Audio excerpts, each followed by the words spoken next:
At the end of that first year in profits, we did 200K. What's up, guys? Today we have special guest Bryan Villarreal. He's an investor who's been only investing for 1 year. Last year, he put in over $200,000 in profit. And this year, in the first quarter, he's already made $300,000, which is amazing, bro. Thanks, brother. I appreciate it. Welcome to the show.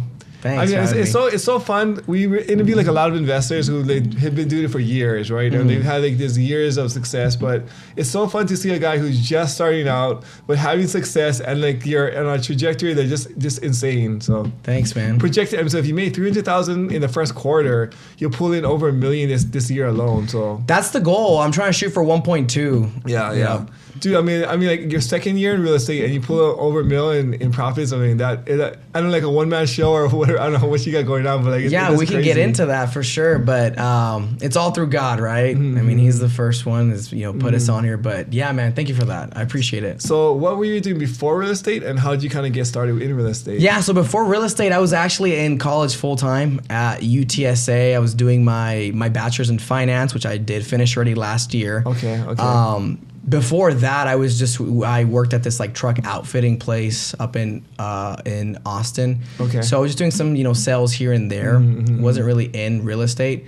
I began reading. I read the first book that we all read, which is Rich Dad Poor Dad. Right? It's crazy. Like I swear, like I don't know one investor who has not read that book that like changed their life. It's like every single one all read the same book. It's crazy how much that book has just changed so many lives, and especially as real estate investors. Yeah, dude. And what's like more wild is that my dad, I think since the age of like 14, was like, you should read this book. Yeah. And I was like, no, Dad, I'm not gonna read this book. Like that's so whack. Like who reads books? I didn't read it until I was about 21 years old. So I was my first year being married. I was working in Austin, like I said, and I don't know if you know, but that, traffic is so bad. In Austin. Yeah, so my car was where I would hear those podcasts and those books. Yeah. So on that car drive, it was like a 10-mile car drive. It was like probably like 45 plus minutes on that 10-mile drive. Yeah, you're just sitting in traffic the whole time. Yeah, so that's when I really got into that book, and I was like, holy cow. So it was like an audio book. Yeah. No, I'm not reading and driving. Don't do that. No, yeah. And then, dude, one thing led to the next, and I found like bigger pockets, I think it's called. Bigger pockets. Yeah. And so my mindset was like, dude, if I can just own one, rental for the next 10 years, like buy one per year. So you were working at the time when you read Rich Dad Poor Dad. Yeah, I was working. The thing is, I think it's when people like read a book when they're younger, and like it hits different when you're actually working a job and pulling income and supporting a family. Yeah. Whereas like you're like in like high school and like you have no responsibilities. Yeah. Like, what's a big deal? It don't matter, right? But like now that you're okay, you feel the weight of like producing and being a provider. Oh, And then now when you read the book, you're like, wow, there's another way where I can actually like not work and still provide for my family. It's crazy, right? So yeah, and then like to go into more, I mean, dude, I had just gotten married. I was 21, she was 20, and we were gonna have our first kid. Okay. So she was already, we were gonna have our first kid. Like we just knew already. So yeah, there's like for sure, lots of weight on me. Yeah. But one thing led to the next, and I was like, yeah, we should do it this way. So we just were working more and saving money. And by the way, at that time, she was going to UT full time to get her bachelor's. So what we had done is that I was gonna work full time when she was gonna do that, and then whenever she was done, we were gonna just switch roles. I see. So she'll be the breadwinner, and then I was would gonna get to college. Okay. Yeah. So yeah, we just saved up, got our very first home with an FHA, so 3.5% down. And we put like $6,000 down on this house. It was like super cool. We're like, hey babe, like we should do more of this. So we started to save up more money, and we bought a duplex in Cleveland, Ohio. Okay, did you guys drive there to see it? No, sight unseen. Go ahead. Yeah, so I read the book by Brandon Turner called Long Distance Investing something. David Green. Oh, it's David Green. I'm sorry. Yeah, by Bigger Pockets though. And dude, what's so crazy? Like when I first started, like I read all the Bigger Pockets books and stuff, and then I literally read that book too. And I just listened to what the book said, and I did all the steps to do my first like. Find somebody out there who knows the GC, the property manager. You literally just read that book. It's like a blueprint. Just do it step by step. Yeah, it's crazy. Yeah, man. So we did that, and. By the way, I just sold that deal to Red this month. We just closed on it. I sold it to him, dude. Bro, that's so crazy. Just because it's not for me right now. And I've learned that now being in this program. But yeah, so that's how we got into it. So you bought a duplex in Cleveland, sight unseen, doing real estate investing. Correct. Okay. And I had bought out there for two main reasons. Okay. One, because it was a big cash flow market. Okay. And two, because we were broke, so we didn't have that much money to buy something in our local market. And it's so cheap out there. Yeah. Which, by the way, just because it's cheap, it's not good, right? Sometimes we learned the hard way. But yeah, so all that, and I was like, wow, like this is going good. And then we had a few months with missed rent, no rent. Oh, I can't pay for whatever reason. They didn't want to pay. Oh, this broke. Oh, fix this, fix that. What did you guys pick up the house for? We picked it up for $77,000. Okay, and it's a duplex. It's a duplex, 3-bedroom, 1 bath on each side. Okay, wow. Okay. And each side rents for about, at the time, it was $950. So those are insane numbers. They are. You buy for 77. 3131 950 like the cash flow if it performs is if it insane. Performs that's the key right there, because that's what my thought was. It was like, oh, like, this is gonna be great, a huge cash cow. So let me just break down these numbers. Yeah, so let's break it down. 950 so you like 18 so is it 1900 each, so like 900 total. Yeah. And what's your mortgage? So my PITI, which is principal, interest, taxes, and insurance, to Chase Bank is at a 4.65 rate. Okay.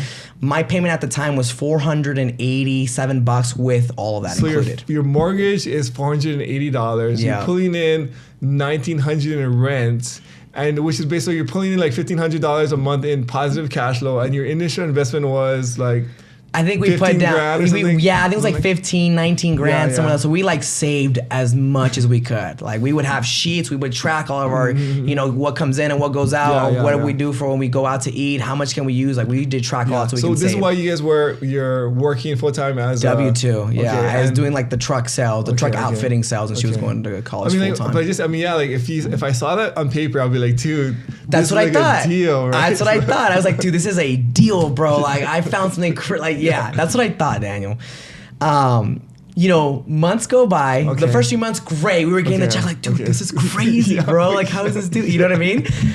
And then after probably 3-4 months, first thing happens. Hey, we can't pay rent because I lost my job, or because somebody got sick. Like, it was just something like that, right? Yeah. And they had kids, so I was like, dude, I have a kid at the time too, so I'm gonna work with her. Yeah. Me not knowing, super green, super gullible. I'm gonna work with them and try to make it work. I'm gonna see if we can do some kind of plan where she can pay. That didn't work. That turned into 6 months. Okay, and then so once I was paying and once I was not. Okay. So then I was like, well, I am getting one side rent, so I could just keep this. It's positive, okay. Right? It's still positive. I'm just kind of breaking even because what most people don't think about when you just broke it down, you're like, wow, it seems super good. But you didn't even count like vacancies, CapEx, right? Repairs, there's more things to it that you need to really count for, right? Because that's not how the real world is. Like things break all the time. So fast forwarding 6 months past, like, dude, this is kind of like not the best. And then the bottom side tenant, it was out. It was time for them to be out. Their whole lease was done. They were paying, but they're like, we're out.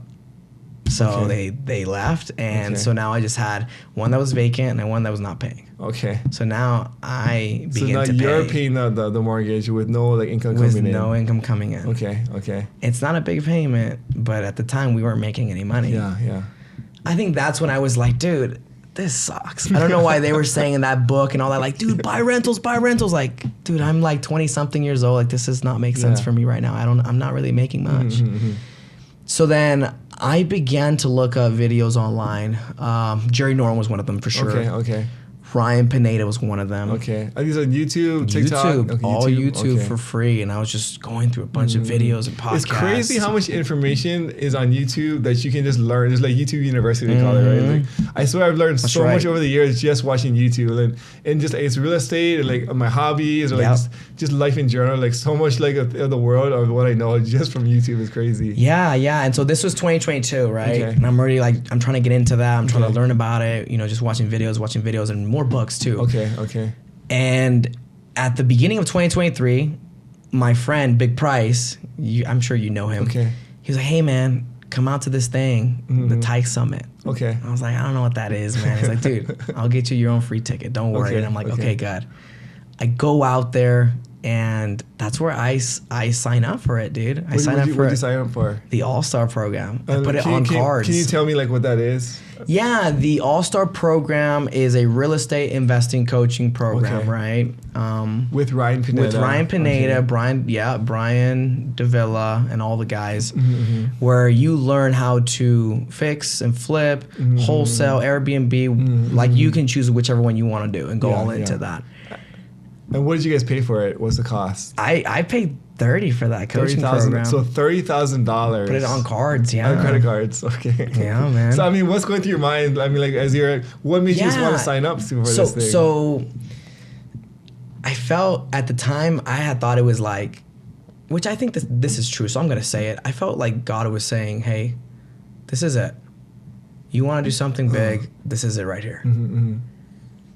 It was that, and it was whenever I think Ryan, it was Ryan, he was doing like the sales pitch of it. And at one point, like he was showing like his old photos when he was married with Mindy and like how it was when they were kids and they were younger and how he was broke, how they were broke. And I was like, dude, that's me. Like, that's me. And I just felt like God was saying, dude, like, this is it. Like, you're here.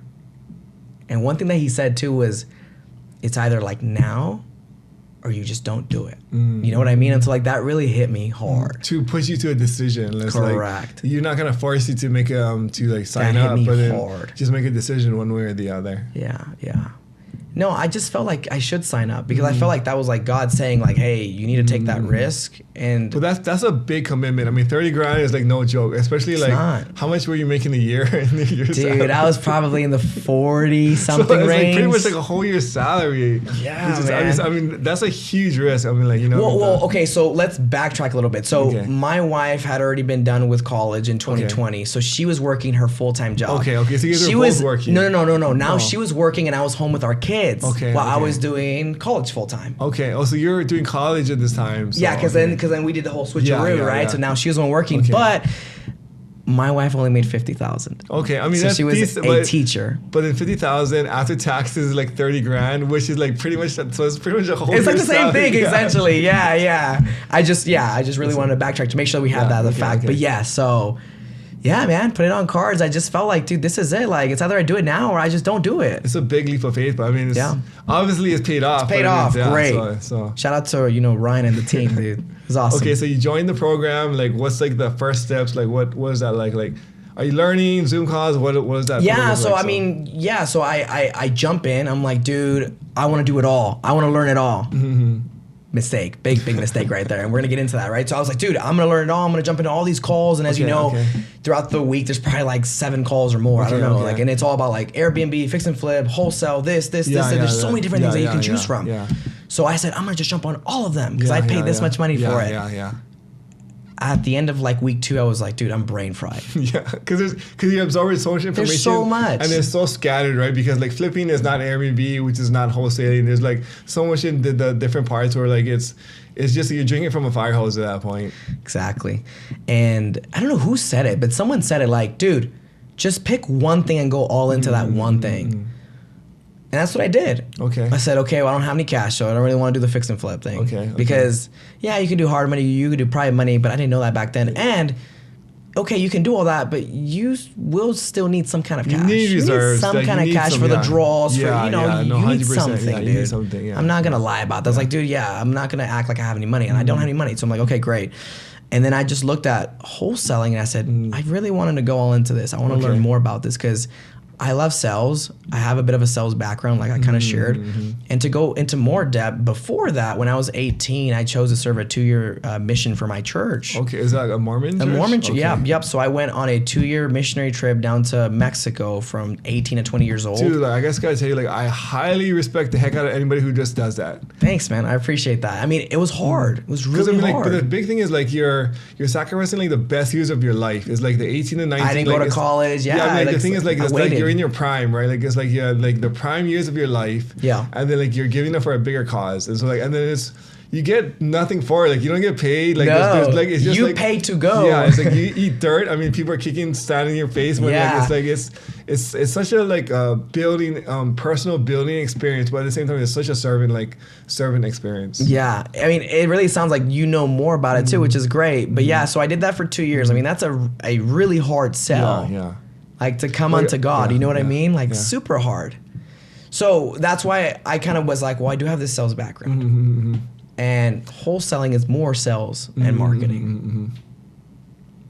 So, but the thing is, I mean, going back to that mission is when you're actually going through the mission, like it's you because you face so much rejection and you're forced to overcome obstacles. I feel like you build a muscle of overcoming hard things, which is kind of, especially when you first start in real estate, is like the biggest muscle that you have to exercise because you're just overcoming hard things every day and with no gratification. And I think in the very beginning, like you're like work, and like there's no check that comes in for probably the first 3, 4, 5 months, sometimes like a year, right? It's like getting over that hump requires like a muscle that you have to be able to either have or exercise or build during that time. Yeah, and then just to add on to what you just said, when I joined, right, I think it was like the first or two, it was like the second week of January, Tykes, right? It was like the second week, I think. I got my wife to quit. What do you mean, her job? Her job. Why? Because I said, look, honey, I need you home with our boys. Okay. I need to be in this all in. Okay. And I don't have time if I need to take care of my boys and do this. Just looking back, I mean, if I was there, I'd be like, that's a terrible decision. I know. But then at the same time, obviously it was a great decision for me. Obviously it paid off. It's crazy. Like that's a crazy decision. Okay. That's so wild now that we're like really getting into this because I feel like I don't think about this very, often. The thing is, like, I think when you're in it, obviously you have like a huge belief and confidence in yourself, right? Because you're like, I'm gonna make this happen. And I think that's also another sign of like entrepreneurship or great business owners is like, we sometimes have like a inflated, almost like Superman belief in what we can accomplish. Sometimes even more than what's actually real. But then what turns out is like, even if we don't accomplish what we expected, even if we get there halfway, we're still like way better off than if we like just didn't try at all. Yeah, I think to add on to that too, at the time, you're right. I felt like, nothing's gonna hold me back or whatever. But I think more than that too, I really said like, God's gonna, help us. He's gonna guide us through it some way, shape, or form. We're gonna make it happen. And she had so much faith in me, and she said yes, like let's do it. And she really, really wanted to be home with our kids. And so at the time, like just to be frank with you, I think in the bank we probably had like 25 saved up, 25,000. Okay. Yeah, like that's all that's we had. not bad. I mean, considering it's like not, what you guys have. But I mean, we just quit. Like you're 30K in debt. Plus, I mean, like there's a lot exactly, going on over here. Exactly. So, plus, did you still have like that $400 payment or whatever to like the mortgage, like your house in Cleveland? Yeah, so, I mean, it could be like another $2,000 in repairs. Like you never know what's gonna happen over there too, right? So it's okay. So, I mean, which is a terrible pressure on pressure. Crazy decision. But like you're backed against the wall over here, right? So and to go into like I found that I performed the very best when my back's against the wall, and I feel the fire on my butt, and I look at my wife and kids, and I say, dude, you need to pull up. You need to make it happen. I think that's when I performed the very best. So yeah, I know it sounds crazy, but this is true. Like this is what I did. It worked though, And there's also something you said about having like a pressure because there's like when you have I don't know if this happened to you when like you're in school or like the teacher's like, hey, you got like a full week to like finish like this assignment. That's me, and I'm like, Daniel. Sure. And then I got the whole week. I'll be fine. Sunday night comes like, oh frick, I have like this assignment due tomorrow. 2 hours, I jam it out, and because your back is against the wall, right? So like you're so hyper focused and productive because like you have like this deadline, and then it's like you finish it, but it's like if you try to duplicate that, like say in the beginning of the week, that would be like impossible, right? So that's me, man. Like I'm that guy. It is what it is, right? That's how I perform in it. It is what it is. I wait till the very last day and then I just boom, get into it. Let's just get it done.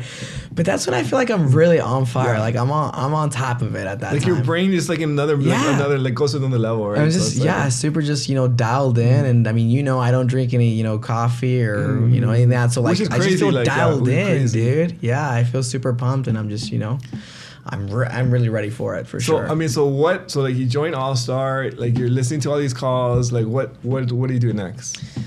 What I do next is I meet one-on-one with Abel, who is my accountability coach at the time. Okay. A one-on-one session where I say, hey, I want to be at this point. I want to be doing, I think I told him that I would like to do deals, like to get into it, like to be able to do all that.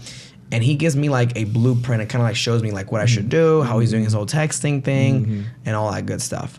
So I begin to just act. I think that's one big thing too, right? To go into that. There's so many guys that would just get on the calls, just hear the calls, and they don't do anything about it. Like they just get on there. Oh, that was great. There's like the speed, action. The delay from learning and action is very long. Yeah. I think I heard this I think Alex Hormozy talked about it once. Is like, if you think of like the most like powerful or the powerful thing in the world or the universe is like God, right? So like, as soon as God thinks something, it instantly happens. So the speed to thought to action is like where the power is. And so like if you could like, let's say you had a power that you could just snap your fingers like, oh, I want a car, and then boom, it's there. Or I want to like create a business or fix something, and boom, it just happens. The faster you can turn your thought into action is really like where the power comes from. So the fact that you're like, I'm ready to do it, and you just do it, that's where like really all the like that success and power and momentum really comes from. Yeah, no, for sure. I think when you act on it, like you said, that's where it's really at. Because if you don't, there's no point. Like there's no point for you to pay. There's no point for you to get into this. There's no point for you to get on those calls. You need to like act and just act quick. And to go into that, it's like you need to act when you don't know what you should fully do. Like just fail forward is what I say. You have like a piece of the puzzle, but you don't know the puzzle, but you're heading that the right direction. Exactly. Yep, that's what I did, man. And I began to get on like, Facebook groups and whatnot. Oh, so I'm going to go into like how I did my first deal, which is super bad, like really terrible deal. I don't know what I was thinking, man. I love it. I got into Facebook groups, and I saw that somebody on this one Facebook group in Cleveland, because I was like, oh, I should try this market. I have this one rental there. I should try it. Said something about like, oh, like I have this one 2-unit house. It's currently vacant. I don't want it. Does somebody want to buy it? Yeah. So I just, reach out saying, oh, I want to buy it, even though I knew I had no cash for it. I was going to just try to, assign it over. Yeah. He was like, oh, all right, sounds good. So we just talk one-on-one. We go through the whole thing. I think we go to like a price point of like 50,000. I think he was wanting like 70 something, and I was like, no, we're not gonna do that. You got it down to 50. Okay. I got it down there because, and this was such a long time ago, or it feels that way, but he was just like, dude, I don't want this house. Like, I don't want to keep this thing. So we got down to that price, and I'm trying to find somebody to buy it. I'm like, I don't have any buyers out here, dude. I don't even know what I'm doing, bro. I got him to sign it. He signed it. Great. I'm trying to find somebody for it. So I go back in that Facebook group, and I'm like, I'm trying to DM, and I'm like, hey, do you want to buy this rental? In the same group that he already like put it in there. Yeah. And then I find is a post still up there, like in the history? Oh, I don't know if it's still to this day, but in the time, because I think it was. Hey, do you want to buy this house? But it's already posted. Yeah, I think that was because so I went into that group, but then I went into more groups in the same city too, right? And I would just try to reach out to guys that were saying that they're doing deals. I don't know if they were or not, but I did find out that they're not, and I'm gonna get into that because I found one guy. I'm not gonna say his name. He has a big franchise, so I'm not gonna say who it is. He was like, dude, I can, help you to find the buyer. I have a big. I'm not gonna say names or anything. Okay. And I'm like, yeah, man. Like we should do it for sure. Okay. I was like, oh, so what do you got this deal for? I told him, oh, I'm at this price. And he's like, okay, great. And then he says like, oh, I think I can have an end buyer at 55. I think he said. Okay, because you had locked it at 50. Correct. Okay. So I'm in my head thinking like 5G's, like, okay, cool. Are you guys splitting it? So correct, 50-50. So I'm like, oh, 2,500. Nice, dude. Okay, this is so good. I mean, just to think about it, like what we would make back then, like what we were making, I was like, dude, like this is great. Yeah. So then he was like, okay, show me the deal. I showed it to him. I showed him what I had, in writing. He's like, okay, cool. And I already had opened the title with a local title company. And I was like, yeah, dude, here it is. He's like, hey, what's the guy's phone number? Gave him the guy's phone number. I showed him all the things Daniel about to do. Okay. Guy's phone number, like the whole thing, like what I have for the whole thing. He knows it all. Okay. A few weeks go by or a week go by, and he's like, yeah, I have some, cash buyers out there. They're going out there, whatever. They look at the house, whatever. He's already saying, yeah, I do have somebody for it. We're going to go ahead and get that done. Okay. And then I don't even hear back from him. I just get to more, like trying to make more calls. At that time, I was doing more cold calling. So I was like, okay, cool. I tried to check back in about a week from that time. And I'm like, hey, dude, how's it going with the deal? And then he's like, oh, we've already, closed on it. Yeah, that's a good face to make. I was like, what? And he was like, yeah, we've already, closed on it. Did you not get your check? I was like, I didn't even hear back from our, title company. I called my title company, like, we still, have it here. What are you talking about? And then I try to reach back out. I'm like, hey, dude, like, what are you talking about? Like, they still, have the file here. Yeah. He was like, no, dude, here it is. He sent me what he had written up. He re-signed it with the seller. A brand new contract. Separate side, okay. Just made a brand new contract with him. The same for $50,000. Yeah. Okay. And he went to open title with somebody else. Okay. Completely different. Wow. Okay, Daniel. Okay. Okay. And on that right there, I see that it was a $5,000 fee. Okay. I saw it, I was like, oh, cool. I think it was like $5,000, I think. And I'm trying to think about it, but I'm like pretty sure it's $5,000. Okay. I'm like, cool, dude. Where's my part? I don't think he meant to send that to me, Daniel. Because then at that same point when we were on the phone, he was saying, oh, dude, just so you know, it did turn out that they were going to be at that price, but then they found out there was some flooding in the like downstairs basement. So they came down, $4,000. And so the fee was only $1,000. So I'm going to give you half of that. $500. But you saw in the HUD that it was like actually $5,000. and he played dumb with me the whole time. And I was really mad, but I was already like, dude, it's already been like 2 weeks from the first day. Like, it's already done. Yeah. And so that all goes down. He pays me via Cash App. $500K or $500 bucks. I wish it was $500K. Yeah. So that's how my very first deal went, man. I learned a lot from it, right? I learned that sometimes some folks can be kind of, fishy and snaky and cheat you out of certain things. It's crazy, man. That's crazy. And just for like $2,000 or like a couple grand, dude, like, it's just like, dude, it's just so, they're so shady. And to this day, like some of his, sales guys, they'll try to reach out to see if I have any deals. Mm-hmm. By the way, I don't even want to do deals in that little market because it's not really good for like the cash size that you can make on it. But yeah, dude, it was really crappy. It sucked. I didn't like it. But you made money. But you made money. Made $500 for lunch. You know what I mean? I learned a lot from that deal. Do you want to like move on to like a bigger deal? Yeah. Because that one sucks. So first deal, and then like, but then where was the transition to like what? So after that, you're like kind of bummed out, like it's and then how far along into the program were you at this point?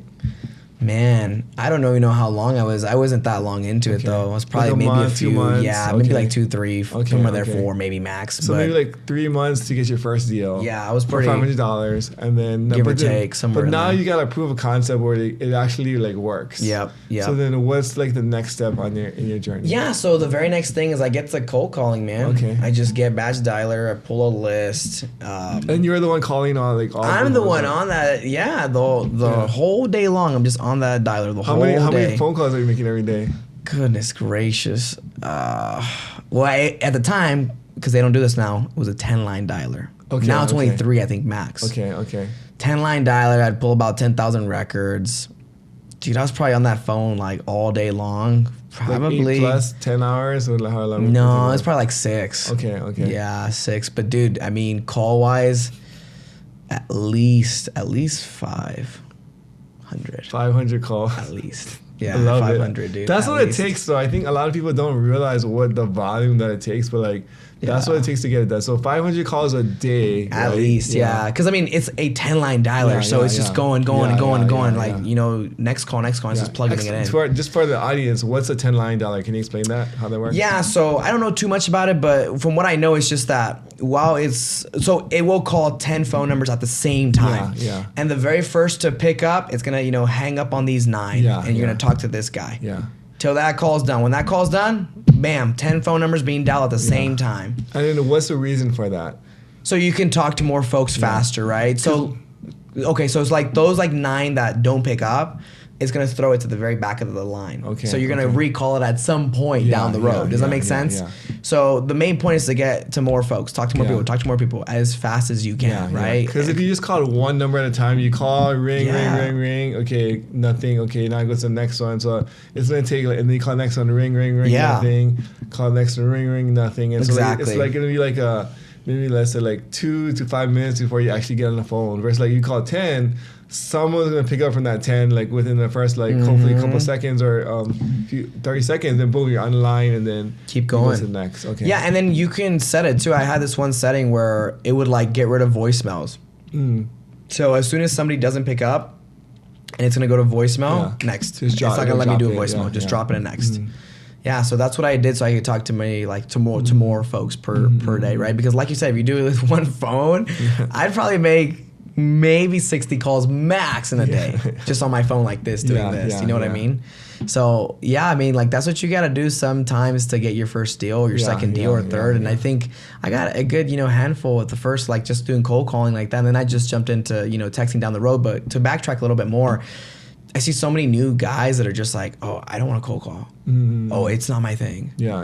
And I'm like, well, dude, if you want to do this, you got to get good at sales. You won't get good at sales if you don't do reps. I 100% agree with that. The big thing is, I think, is number one is you have to become a better person in order to be able to do this business. Yep. And sales is like really what our business is about in like so many different ways. Whether it's sales to your employees or like, because even owning or having employees, like you're still selling. Yep. You're just selling a vision and you're selling yourself, like, right? And so when you're like on these dialers, it's like the best way to just kind of get the reps in and learn how to like talk to people, build rapport, do those different things. And you don't have to stay in it forever, but you have to build that skill set. And usually when you start out, you're like broke, so you don't have any money, so you can't afford to hire people to do this anyway. So it's the best way to like kind of save money and learn at the same time. Exactly right. Yeah, and like to go into that, like don't be fearful of the phone. Like for all these guys that are trying to get into this, that like look at me now and they would just, they'll try to reach out to me and they'll ask, how do I do it? And I'm really, upfront with it. And when I,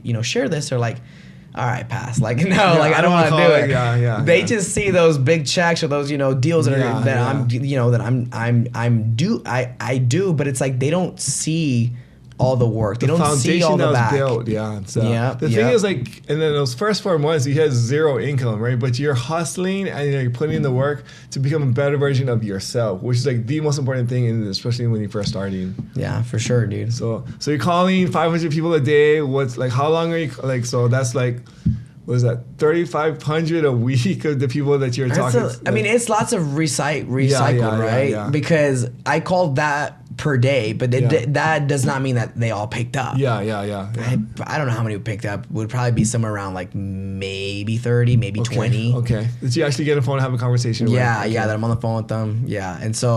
And then when I was done with that, I was like, okay, let me get on, Facebook groups and see if there's any deals. Because I was trying to see if I can find like an end buyer to a deal and then see if I can like plug them in and make some kind of fee on it. So you're trying to find the end buyer on Facebook groups and you're trying to cold call for the sellers on the phone. Yep. Okay. And I'm just trying to see if there's someone on a group that would post a deal, and then if I were to see somebody else on a group that had said, hey, I want a deal like this, and I'm like, oh, here's a deal like that. Oh, okay, great. Like, so let me talk to both of them, connect them, make some kind of fee on the side. Got it. Yeah. So that's what I was doing, which I did, I think, do a deal or two doing it like that too, which is like just JVing it. Yeah, they're not big deals. Just connecting them together and something. Yeah. Fee for it or yeah. So, I mean, those are the like very first ways that I would do it to get my first few deals in. Especially if you have no money, that's why, right? So. Yeah, man, you don't really have anything to really work with, and it's just kind of how it is. But yeah, that's how it was for the first few months. And like, man, this is so wild though, because like as we talk about it, I'm like, there's so much that I don't even really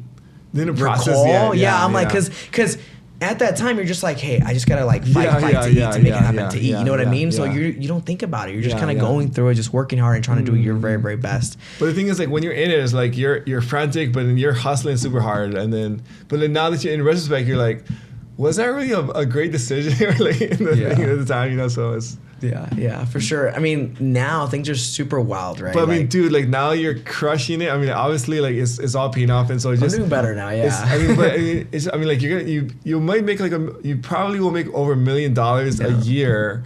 I mean, like that's... Just think about that for like 50 grand. like how many years is like $1 million? That's like literally like 20 years worth of like salary in like 1 year. I mean, like it's insane. Like it is crazy. And so. Yeah, like I can't ever go back to something like that, you know. What's crazy too now is like you built a skill set that like if you ever lost everything, you could always go back and restart and just cold call and you'd be back to where you are now. Like, you know, it's like you built a skill set and knowledge experience and some like resources, whether it's relationships, etc., where like no matter whatever happened in your life, you can always like fall back, and like plan B is like I'll make like $300,000 a year or something like very easily. Yeah, yeah. I mean, for sure, because like when that deal had done, like when we're done with that one, I got my first VA after that for cold calling. Okay. Yeah, like, I'm over calling at this point, so. Yeah. So I went on online and I learned this through the whole coaching program, onlinejobs.ph.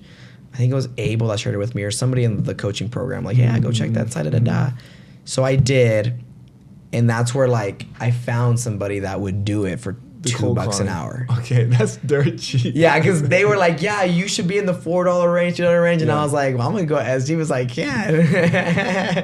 I found somebody for $2. I would do it. It was a young kid. The guy was like 18 or something back home. But the crazy thing is, like sometimes people think like why you pay so little for somebody? You're taking advantage of them. But at the same time, like there is a salary in their area is like decent, right? It's like it's enough to put food on their table, and like they're not gonna be like living in luxury, but like it's like it's like their choice. It's like they can either work here or they can get like 50 cents working at a farm or whatever it is. And so like the $2 is actually attractive because in like the choices that they have, you're providing a great opportunity for these guys. Yeah, and I had met him, so I put that job ad out.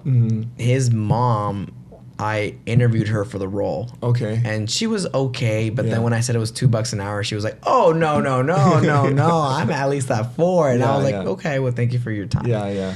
And then she was like, I have a son though, and he's just home. He doesn't do anything here. This is so funny that we're in this right now, man. This is so funny. And she was like, he would do this job or whatever. And I mean, he was home, no kids, no marriage, doing nothing, just chilling, watching Netflix or whatever. That's it. And I was like, all right, like my whole thing was just like, do you want to work? All right, come on in. That was it. I didn't really know, right? It was like, are you good? Are you not good?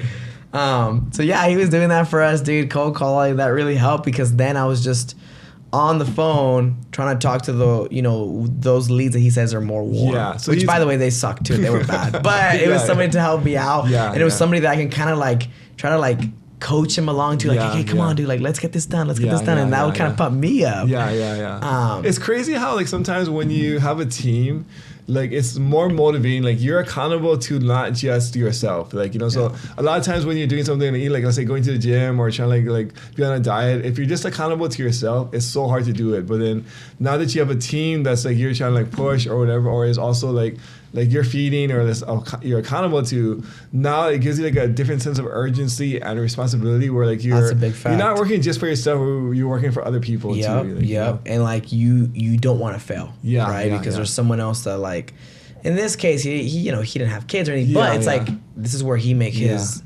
ends meet, right? This is where he makes his bread. You know what I mean? Yeah. So yeah, that's how that went, man.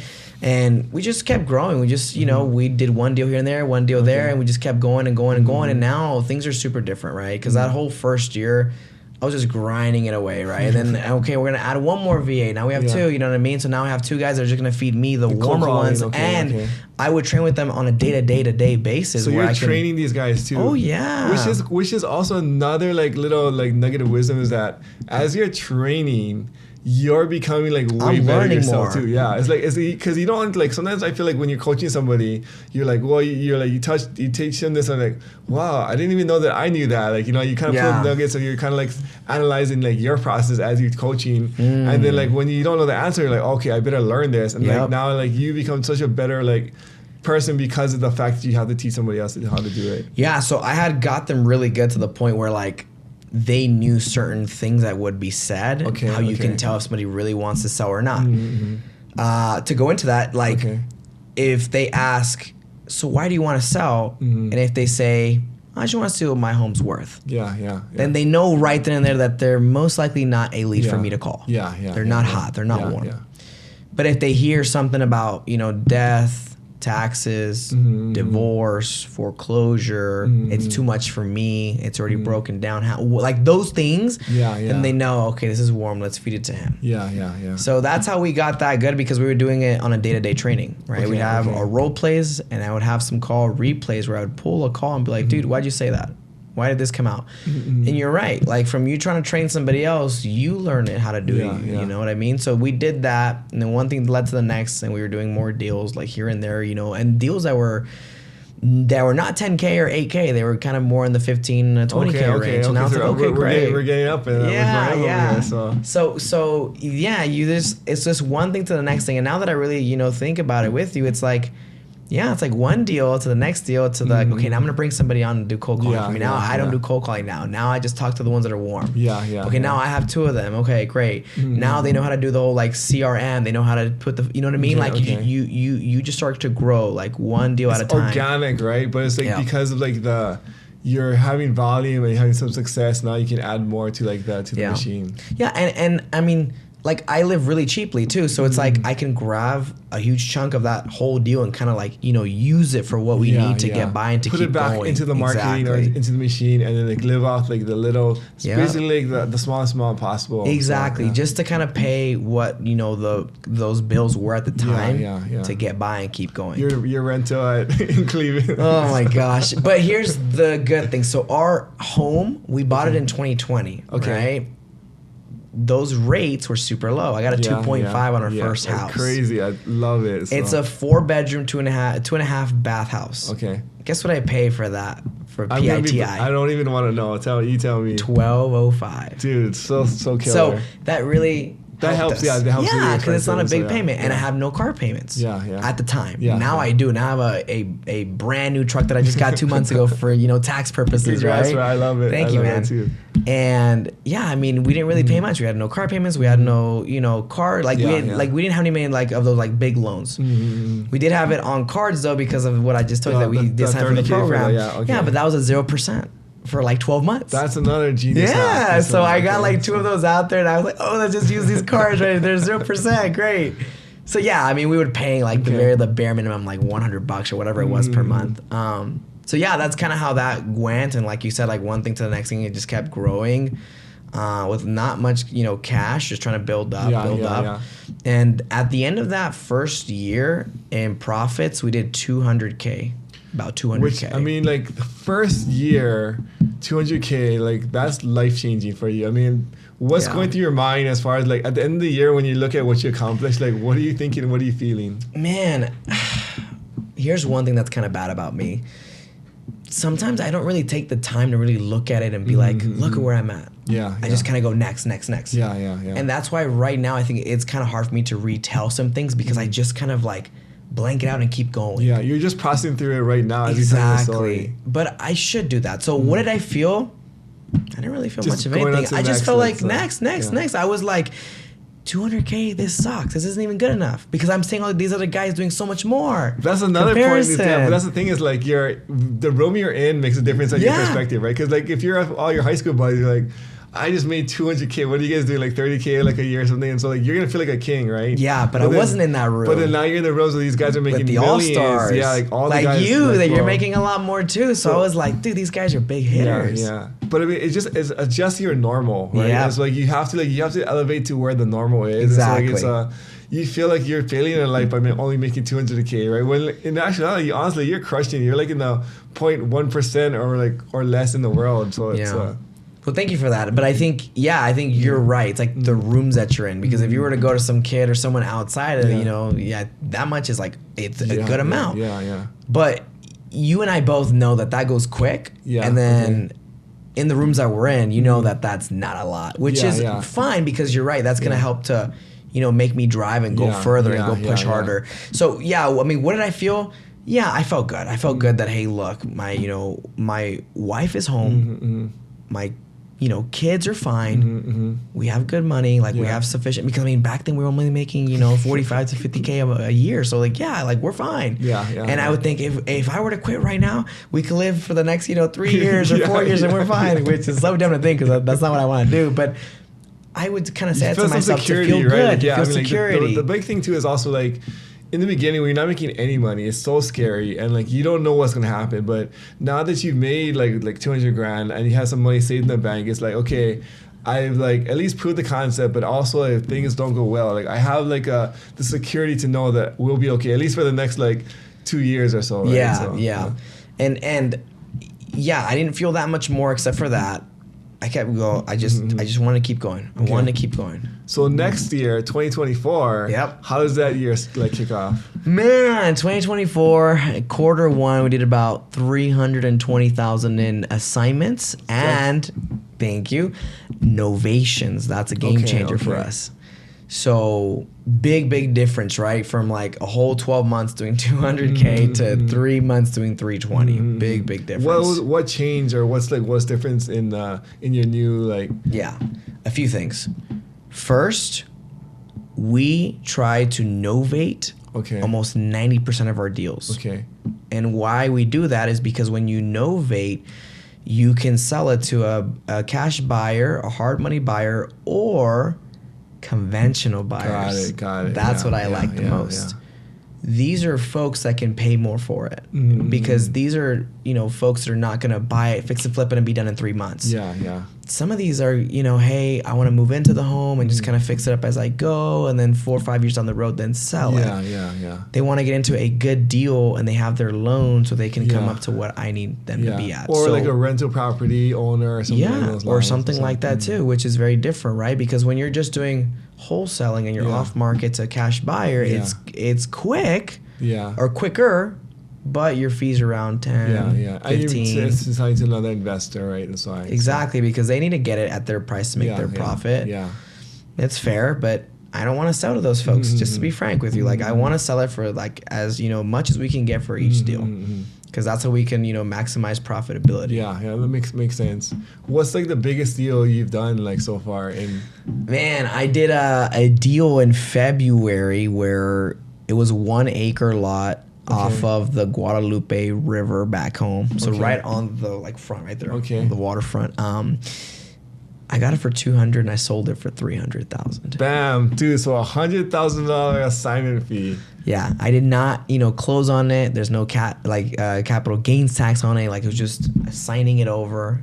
Dude, so I mean, and so it was like 10 days, 20. Like, how long was like that? That one was process? A month and a half on that one. What was super wild though is that a week before closing, because we had thrown it on market at $350. Okay. We got this one at $300 cash. It was all cash. Yeah. Great. A week before, we get one more offer for $350. Kind of like conventional though, No, I think they were cash too. Okay. I can't sell it to them though because I already said yes to this guy. He already put his money down. Yeah. But that was so wild to me. I was like, if I would have just waited 2 more weeks, I would have had a full ask offer. I made $150 on it. But I was like, hey, I'm glad. I good feel on you though. I mean, you gotta good. honor that contract because I've seen guys pull out and take the higher offer, which is like that's the wrong thing to do. But good on you for honoring that. I mean, and the contract and like sticking to your word, right? Because like once you made that agreement, like you can't just be a dirty scoundrel and do something like that. Yeah, so, I think your brand, your name. That's a lot, right? And you don't want to get that all, tainted by doing deals like that where you just pull out and don't, follow you're looking through. at the longevity of things. And what's sad is I see a lot of guys where they chase the quick cash of like making a bad decision. Sure. And then it hurts their reputation. And they're like, dude, like you would have made so much more like by the partnerships and like the things that you would have had like invited into your business if you just did the right thing in this one spot. But for like as little as a 10K or small, even like the dude who like screwed you out of like $2,000, I'm like now for the rest, like he would have made a lot of money with you. Oh like, yeah, he would have. If you just did the right thing, like but now he took the quick $2K extra and like dude, like now his like reputation like tarnished like forever. Yeah, I mean that says a lot about who you are, right? Yeah, I mean you should not do those kind of things for sure. And it's kind of unfortunate because what we do, there's a very low barrier to entry. Yeah. So you have all these young bucks that are just trying to run around and do something, but they don't hold their word, right? They're just like, we'll do all this, we'll sign this contract, and then you know what I mean? Like that's not right. It's a little squirrely and stuff. Yeah, because now you see like they're really trying to crack down hard on wholesaling. I think because of guys like that. They're just doing things the very wrong way. Yeah. And so don't do that. That's don't give us that bad rap. But yeah. So I mean, like what is the next phase of your career look like? Let's say the next year, next 3 years, or next 5 years. So for sure, this year, my goal is to do 1.2. Okay. But more importantly, two things. I want to grow my team out some more. Okay. I did tell you that we're gonna bring on 3 sales guys next week. Crazy. Correct, to be able to pump it up a little bit. I just need them to be half as good as I am. And then the second goal, I want to be very much, closer to my wife and kids. I love that. I learned that from Ryan, where we do date nights once per week now. And I do my very, very best to give all that time that I can to my wife and kids when I'm not working. Yeah. So that way they feel the love and I can be close to them. Because the very, the very worst thing that I don't want is for me to work and make a lot of cash and then at the end lose them. So those are like my big 3 top goals for the year, and that's it. I don't want to think more than that. Just those 3 things. And keep it simple. Keep it simple, man. Yeah, those are it for me right there. So one thing that we're doing too is that we're gonna go to a couples retreat with Jerry Norton and his wife in June. Cool. That's really cool. So me and my wife are gonna go out there with them. So that's cool. Part of that goal, right? Because that's really big for me. I really want to make sure that we can be good, long term. That I can hear her out and she can hear me out. It's good that you're prioritizing your family early. I think a lot of guys I'm going to make all this money first, then I'll prioritize my family. But the fact that you're making it an effort to make sure that my family, my wife is getting my time and attention while I'm building my empire.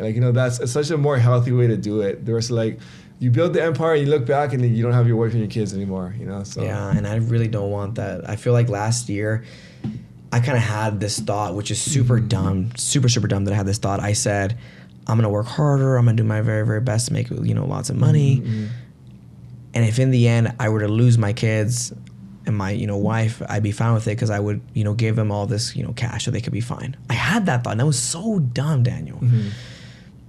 Thank God that I did catch myself. I said, hey, we're not going to do that, Brian. No, that's right there. The line, you don't cross that right there, dude. So that's why this year it's top goal for me because I don't want that. And I feel like I had that mindset because I was like, dude, if I make sure that they are taken care of for their whole, life, for the rest of their life, what they need, and so then they'll be fine with me or whatever. Which is so dumb to think that way, Daniel. I mean, it's just it's immature. But there's a lot of guys who think like that. Where as long as they're provided for, and so this is the fallacy is as long as you provide financially for your family, you're doing your job. But then being the husband and the provider is not just financial; it's emotional, spiritual, and there's so much other providing that you need to do besides just finances. And so I think it's the easy or cop-out way out where it's I'm just going to provide finances and then that's all you really owe. But really it's going to be way more effort, but you do have to do the spiritual and the emotional and the other parts of it that is your responsibility as the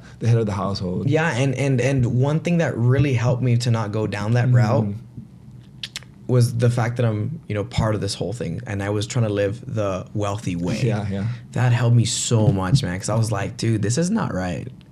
And so I'm glad that I was part of it because I was like, this is how it should be. This is the route that I should take. And that really did help to kind of guide me back and think the right way. So those are my top 3 goals for this year. Now, you said 5 years down the road. Man, I don't know. We'll just play it by the year, Daniel. There's so much opportunity out there. And it's kind of you just run really hard in this direction, and from there, once you're in this far along, you can kind of see where you want to go or where you want to pivot. So, and one thing that I don't want to do, like I did last year is just go, go, go, go, go. I want to take a, time, look at where I'm at. Awesome. Let's keep going and feel good about it. Enjoy those fruits, Buy yourself like a nice dinner date with your wife or a nice car. Something like that. Enjoy the fruits of your labor. For sure. I don't want to just keep going and going and go through it and not really be in this time or this moment.